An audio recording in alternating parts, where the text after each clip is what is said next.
안녕하십니까, 박찬호입니다. 오늘 제목 보시고는 뭐 감 잡으셨죠? 제가 오늘 무슨 얘기를 할지. 예, 일본이 지금 무역 규제 상황인데요. 경제 전쟁 상황인데 그 이슈가 우리나라 부동산, 특히나 저는 이제 정책의 효율성 갖고 얘기하고 싶어요. 거기에 어떤 영향을 미치는지 좀 따져볼 필요가 있다. 더 나아가서는 지금 이제 미중 문제도 있고요. 그다음에 이제 금리 인하 문제도 있죠. 그래서 경제 성장 문제도 있고. 그래서 이런 것들을 복합적으로 복잡하게 따지지 말고 몇 가지만 요소 뽑아서 저희 정책 영향과 좀 따져볼 필요가 있다고 봅니다. 그래서 오늘 그걸 따질 거고, 그거 따지기 전에 이제 그 러브코리아님 구독자님 정말 이번에도 글 너무 좋은 글 많이 남겨 감사하고요. 정말로 저렇게 관심 있게 많은 얘기 해주시면 정말 감사해요. 감사하고 밑에 뭐 저기 밥 살 거냐고요? 밥 삽니다. 저희 이메일 있거든요. 여기 밑에 이메일로 혹시나 카톡 아이디나 뭐 연락처 주시면 제가 연락드리겠습니다. 하여간에 뭐 짧게 넘어가고 시간 없으니까 보시죠. 우선은 자료가 좀 했는데요. 뭐 요즘에 정말 고민할 게 많은 시점이에요. 정말로 짜증나요. 많고 우선은 이제 제가 제목을 이걸로 달았었죠. 아베 강남의 부동산 매입했나? 안 했겠죠. 안 했겠는데 그 말은 한마디로 제가 무슨 얘기 하겠다? 이 얘기 하겠다 이거죠. 일본 무역 규제가 대한민국 부동산에 미치는 영향을 따져보자. 이것저것 경상 덧붙여서 이 얘기고요. 사실은 이제 저는 정책을 할 때 미리 이제 제 오늘 의도 방향을 밝히는 거예요. 암을 치료하는 특효약도 타이밍이다. 저는 이제 타이밍이 되게 중요하게 봐요. 타이밍 뭐든지. 그러니까 사실은 어떤 각 정권의 정책도 자세히 보면 대명분 맞는 거 많고 해야 하는 거 맞는 데가 의외로 많아요. 단지 뭐가 문제냐면 너무 빨랐다거나 너무 늦었다거나 이런 게 되게 의외로 많았어요. 또는 시장에 맞는 정책을 폈는데도 이제 부작용 나는 이유가 다른 요소들. 왜냐면 너무 많이 연결돼 있어 갖고 우리가 경기 이제 요소들이 다 연결돼 있잖아요. 그러다 보니까 우리가 어쩔 수 없는 대외 경기 같은 요인들. 뭐 심한 게 옛날 IMF였지만 그런 식으로 외부에서 오는 파도들도 있고 내부적으로 우리가 일어나는 양극화, 코로나 이런 문제도 있고 그게 복합적으로 이 정책을 갈 때 방해 요소로 작동을 하죠. 그러다 보면 우리 원하는 방향을 못 가고 펑 붙이다 흘러가고 펑 붙이다 흘러가고 뭐 이런 것들. 그래서 이제 오늘 사실 그걸 좀 따져볼까 하는 거예요. 좀 보시자고요. 특히나 이제 요즘에 짜증나는 일본 문제 섞어서. 그래서 이제 사실은 오늘은 이제 정책의 약발을 고민해 보는 건데 약발, 비속어인가 저거? 하여간 약발 따져볼 거예요. 그래서 이제 모두 아까 말씀드린 대로 두고 다 연결된 시장이니까. 그래서 제가 제일 중요한 거 타이밍, 타이밍입니다. 그래서 오늘 이제 우선 기사를 몇 가지 좀 보시죠. 짜증나는 기사 몇 가지. 우선은 이제 이거 보시다시피 우길기 찢는 거. 어떤 기분이냐고. 저쪽에 동참하고 싶어요. 자, 저 단순해요. 자, 이일 경제 보복으로 정권 교체. 사실은 뭐 국가 간의 트러블은 당연한 거잖아요. 어떻게 보면. 근데 다른 나라에서 어떤 이게 내가 좋아하는 정권이든 아닌 정권이든 우리가 판단하는 거지 남이 판단하는 건 정말 저는 싫어요. 그래서 이것도 싫고 어쨌든 간에 이 기사가 사실은 읽어보면 MBC 기사였는데 좀 와닿는 점이 저는 많았어요. 어느새 턱 밑까지 지금 치지 않으면 죽는다. 그러면 이제 장기전 가겠죠. 그래서 이제 사실 이렇게 딴 데 보면 장기적 이슈로 보는 분들이 있고 기사니까 빨리빨리 보죠. 근데 일본도 팔 하나 네 줄, 누가 그러더라고 사무라이 정신 뭐 얘기하는데 잘 모르겠고 하여간 일본도 쉽지만은 않아요. 근데 뭐 오늘 선거할 텐데 선거는 100% 이기겠죠. 지금의 일본 상황이 그렇게 질 상황은 아니라고 제가 알고 있어요. 친구들 전화해봐도 뭐 이길 거라 그러더라고요.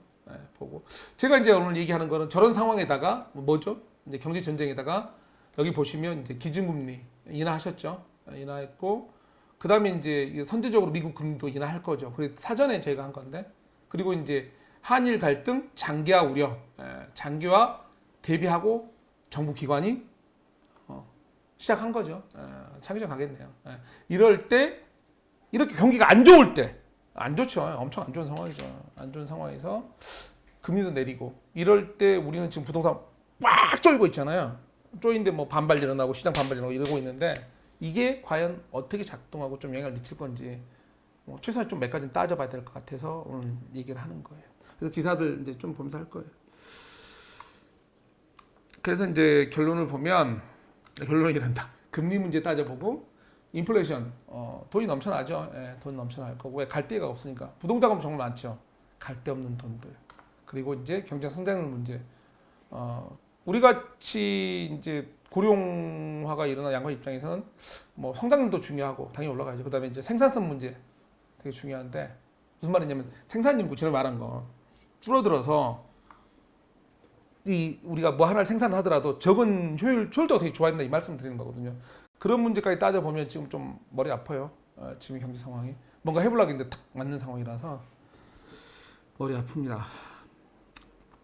하여간에 그래서 이제 저런 걸 따져서 지금의 정책의 효과, 현장의 효과를 좀 따져보자. 효과가 바로 날 것 같으냐?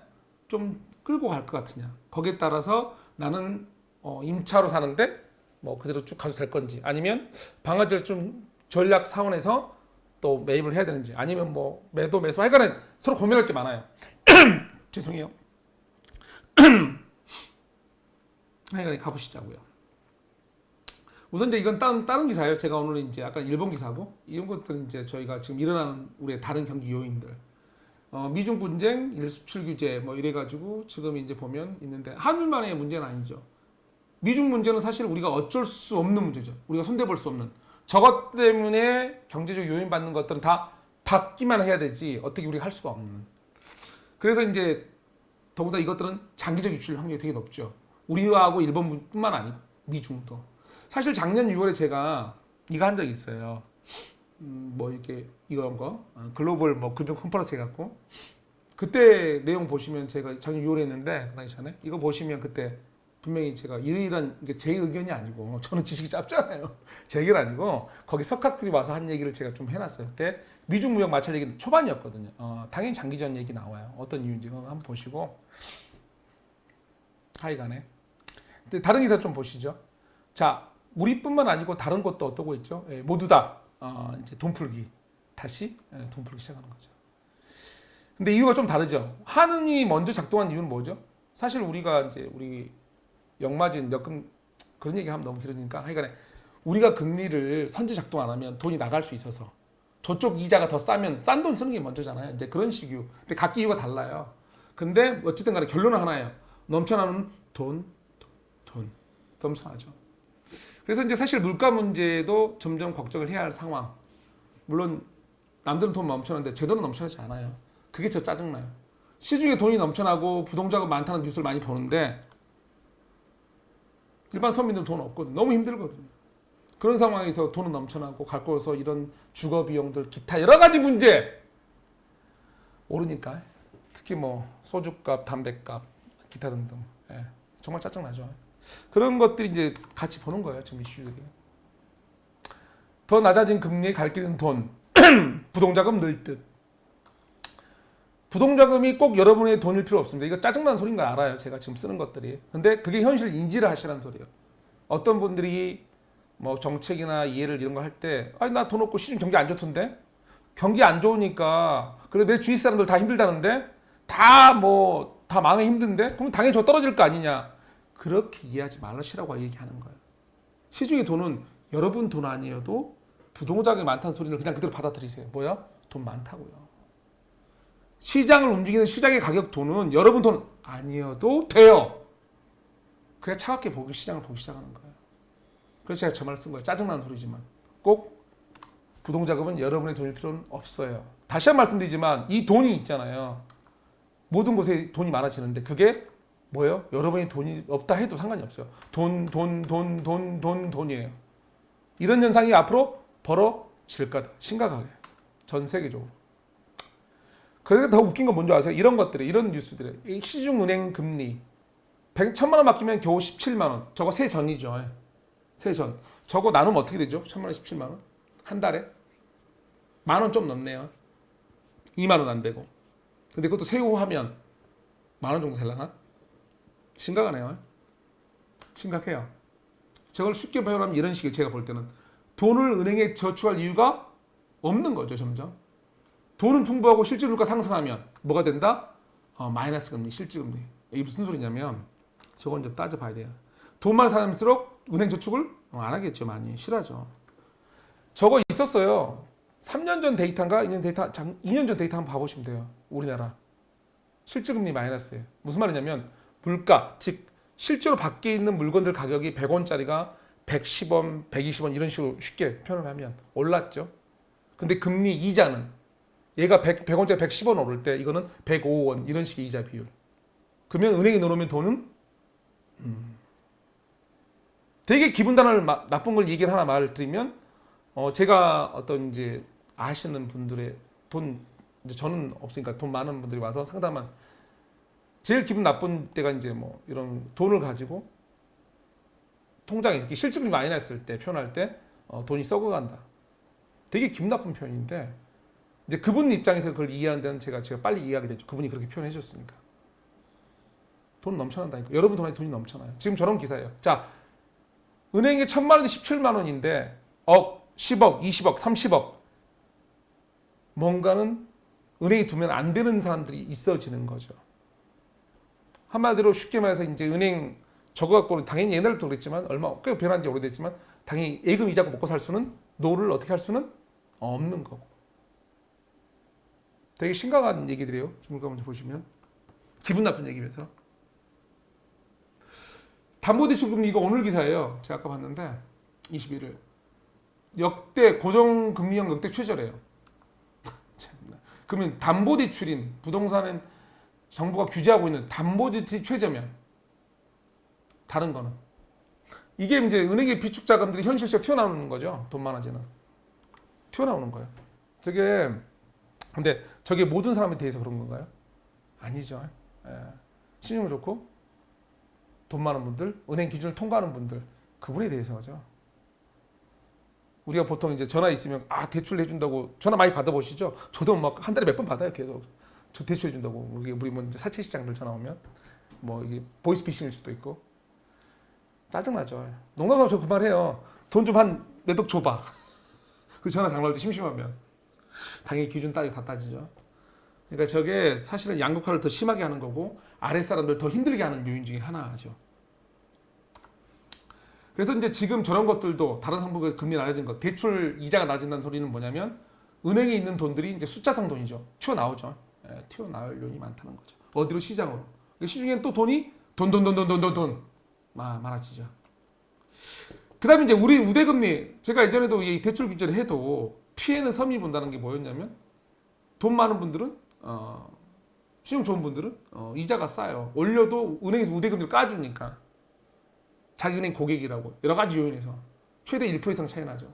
1% 이상 큰 차이예요. 그래서 이렇게 금리가 낮아지면 어떤 상황이 발생하냐면 공짜 돈, 꽁돈이라는 표현이 공짜 돈이에요. 왜? 금리를 극히 낮게 쓸 수 있으니까. 굳이 내가 내 돈을 안 써도 쉽게 어떤 사업을 할 때 그분들은 돈을 빌려다. 쉽게 이렇게 설명드리면 돼요.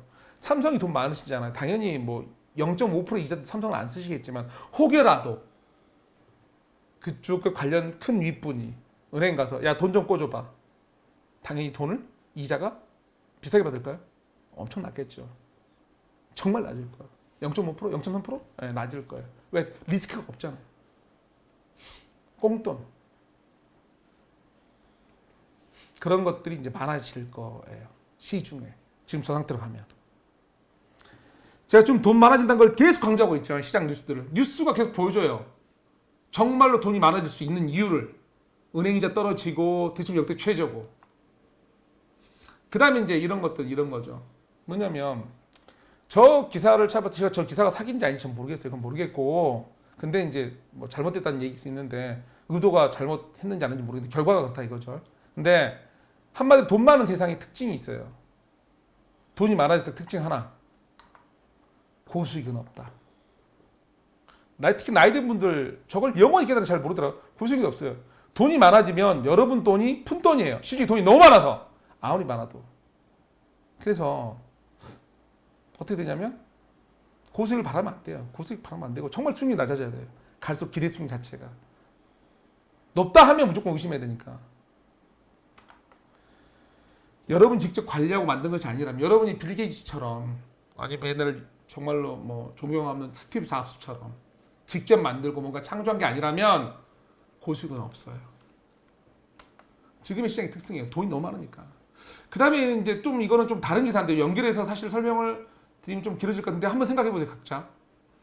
기사가 이거 뭐냐면 동산담보대출 활성화예요. 저거를 왜 할까요? 채권 담보법까지 개정한다. 한마디로 내가 남한테 돈 빌려준 것까지 뭐 빌려서 이제 뭐 돈을 빌릴 수 있게 하는 우리 속된 말로 전당포. 옛날에 물건 맡겨서 전당포 아시죠? 예. 그거를 갑자기 정부가 저 법을 개정해서 활성화시킨다는 거죠. 왜? 왜 할까요? 왜?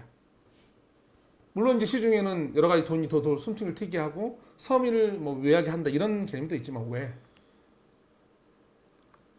네, 힘든 분이 많죠. 많아요. 그리고 더 나아가서 그 이유. 그래서 사실은 이게 이제 왜도 있지만 그래서 어떤 영향을 할 건지 또 해보셔야 돼요. 이 동산을 팔아서 동산을 팔아서 이제 자금 마련한다든지 뭐 급할 때도 있지만 결혼 이제 그런 분들이 많아지고 그게 활성화되면 모르겠어요. 제 생각으로 이제 더 힘든 분들이 장기 좀 많아질 것 같아요. 뭐 숨통을 틔워서 살아남은 분도 있겠지만 그러면 이제 부동산 쪽으로 보면 이런 거죠. 어떤 이제 건강한 우량한 소비자, 장기적 잠재 수요자가 있는 게 아니고 안 좋은 분들. 그러면 당연히 뭐 세가 가야 할 분이 많아지고 세가 가야 할 분들이 임차로 간다는 소리죠. 많아지면 그분들은 당연히 정부의 지원 대상인 될 수 있는 확률이 높죠. 왜? 그만큼 소득이 낮을 테니까. 그랬을 때 우리가 작동하는 것처럼 사실 그 임대차 보증금도 정부 상품을 보면 거의 인플레이션 일으키는 거거든요. 금리가 너무 싸서. 보면 엉뚱하게 작동할 확률이 높아지는 얘기가 돼요. 장기적 어떤 요인을 보면. 근데 제가 이걸 계속 풀면 길어지니까 저거는 기사 한번 읽어보시고 다음에 한번 제대로 풀 건데 한번 고민을 한번 해보세요. 이거 정말로 전담보 활성화 왜 하는지. 전담 활성화 아니고 담보대 동산담보예요. 동산이 뭔지 아시죠? 오토바이 뭐 물건 움직이는 거 동산, 부동산 안 움직이는 거, 집, 아파트 이런 거 동산이 그거예요. 그거니까 잘 보시고. 사실 제대로 따져야 되는데 지금 몇 시? 시간 길어지 안 돼요. 안 되고 이제 넘어갈게요 제가. 그래서 돈이 풍부하고 경제는 안 좋고 금리는 따라가야 금리는 미국 따라가서 선제적으로 적동했으니까 주식시장 변동성은 좀 커지고 또 고민도 많이 해야 돼요. 왜? 변화 요인이 다 많으니까. 지금 전쟁인데 뭐 각처 나라들이 전쟁이잖아 이슈. 그러면 뭐 당연히 변동성이 커지지. 이랬을 때 자 결론으로 할 얘기 뭐 앞에 쓸데없는 얘기 많이 했는데 우리의 정책 타이밍은 어떠냐 이걸 따져보자는 거죠. 약발 따져봐. 저런 상황에서. 그래서 저런 상황이 뭔데요? 저런 상황 이제 다 아시잖아요. 돈 엄청 많아지고 더 많이 나와야 할 이유가 많고 자 금리는 떨어져서 예를 들면 대출을 기존에 신용 좋은 분 입장에서는 봤는데 더 떨어져서 변동되면 이거를 굳이 뭐 부동산을 팔아야 한다는 느낌이 없죠. 왜? 수익이 좋아지니까 수익률이. 자 힘들었던 분 어떤 애 짐이 덜어지죠. 덜어져요. 시중에 근데 새로운 걸 뭐 하려면 인플레이션이 일어나서 돈이 많이 풀려서 싼 게 있다 없다? 별로 없어 보이네요. 뭘 새로 하려도 왜? 돈이 남아 도니까 갈 데 없어서. 특히 돈은 안전한 거 많이 찾잖아요. 안전한 거. 우리가 이런 변동 심할 때 안전한 거, 내 눈에 볼 수 있는 거 이런 걸 따져봐야 되는 소리거든요. 그래서 이자 부담이 없고 돈의 안전을 찾는 거고 그 다음에 이제 우리가 결정 못할 이슈 뭐 그런 것들 아까 중미 문제 이런 걸 말하는 거죠. 변동성 우리가 예측 못하는 이런 짜증나는 상황들 이런 상황에서의 유동자가 많고 이런 상황이면 지금의 쉬운 결론을 말하면 제가 보기엔 그래요. 현재 자금이 부동산에 다른 거 흘러갈 통로가 쉽지가 않아요. 정부의 강력한 정책으로 그게 뭐 맞나 틀리네 뭐 이건 나중 문제고 제가 보기엔 뭐냐면 어쨌든 이제 부동산은 하나의 투자 상품이고 돈이 움직이는 현장이잖아요. 그러면 제일 좋은 건 여기보다 더 나은 현장, 더 안전한 게 있으면 가기 쉽죠. 그리고 시중이 좀 돈이 많이 줄어들 있으면 근데 돈은 넘쳐나고 더 나와야 할 이유도 시중에 나올 이유도 많은데 돈은 갈 데가 없죠. 불안하죠. 근데다가 만약 아까 말도 실질금리 은행에 넣으면 손에 단 느낌이 들면 돈 많은 사람 입장에서 어디다 둘 거냐 이거죠. 근데 부동산 대출을 끼건 말건 간에 약간의 어쨌든 간에 꽁돈 비슷하게 이자율에다가 이자 부담도 없다. 뭐 이런 개념에서 어떨 거냐 이거죠. 물론 이제 정부가 강남 이런 지역은 뭐 LTV 이런 거 더 강하게 묶을 수도 있죠. 그런데 어쨌든 간에 지금 상황은 쉬운 말로 하면 제가 이거 왜 저밖에 했냐고요? 다른 거 아니에요. 폭락하기는 쉽지 않은 것 같아요. 제가 그 말만 드는 거예요. 지금의 아베, 일본 사실은 미중 뭐 무역 전쟁에다가 여러 가지 경제 이슈에 의해서 사실은 정부가 막 쪼이고 있었는데 불구하고 강남이나 이런 다른 지역들이 쉽게 가격이 여전히 팍 내려가지 못하고 뭐 여러 가지 요인이 있죠 거기는. 그러나 어쨌든 가장 돈의 문제에서 보면 제일 중요한 건 돈이 갈 데가 없었거든요. 경기가 안 좋으니까 다 망할 거다. 경기가 안 좋으니까 저 올라간 게 이상한 거다라고 말하는 분들이 입장에서는 이해 못할지 모르지만 제가 보는 입장에서는 가장 중요한 건 돈이 갈 곳이 없다는 입장에서 보고 돈이 풍부하다는 입장에서 보고 돈을 빌리는데 이자가 거의 없는 공짜 돈이 많아진다는 입장에서 보면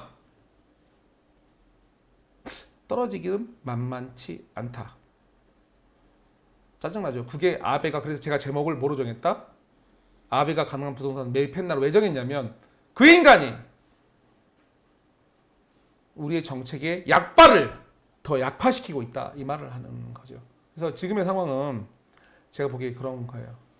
약발이 잘 안 되는 상황, 타임이 안 맞는 상황. 지금 정책이 정부가 잘못했다 이게 아니고 타이밍과 정책 이런 것들이 타이밍이 안 맞아서 또 대외 예외 조건들이 약발을 희석시키고 있는 상황. 그 상황입니다. 그게 이제 나중에 그 상황이 해결된다면 분명히 약발이 될 타이밍도 오겠죠. 근데 아직은 아니고 그 시간이 얼마나 걸릴지는 쉽게 가늠을 못하겠어요. 왜 장기전을 보니까. 그래서 이제 그 얘기 드리려고 오늘 얘기했어요. 장기전이에요. 그래서 지금 시장의 정책이 약발이 통하기에는 시장의 방법이 너무나 많아요. 뭐 정권 정책이 잘못됐다 이런 얘기 아니고 진짜 타이밍이 안 좋아요. 그래서 폭락 이후에는 시기상조다 이 얘기가 맞는 것 같고요. 그래서 시간이 더 필요하다. 이게 제 뭐 짧은 쉽게 해서 나오는 의견입니다. 자, 이거 아시죠? 제가 지금 들고 있는 데가 있어요. 좋아요, 구독, 신청 좀 해주시고요. 오늘 또 뭐 이렇게 쉬는 날 휴식 시간에 제 거 봐주셔서 감사하고 정말로 고민 좀 하세요, 다들. 무작정 떨어진다, 올라간다. 이게 뭐 10년 뒤에, 20년 뒤에 떨어진 이게 중요한 게 아니잖아요. 항상 우리는 현실에. 제가 항상 그러지만 미래에 모든 걸 도박하는 건 아니에요. 항상 현실에 충실하면서 상황 보면서 그리고 정말 지금의 상황은 정책이 약발이 들기가 쉽지 않은 상황 같아요. 예, 하고 남은 시간 저녁 시간 잘 보내시기 바라고 다음 주에 또 찾아뵐게요. 그리고 조만간 여러 가지 시리즈도 올릴 거예요. 좀 준비 중이에요. 이제 일반 부동산 얘기들 좀 아시는 기초 상식들 필요한 게 있는 것 같아요. 예, 오늘 감사합니다.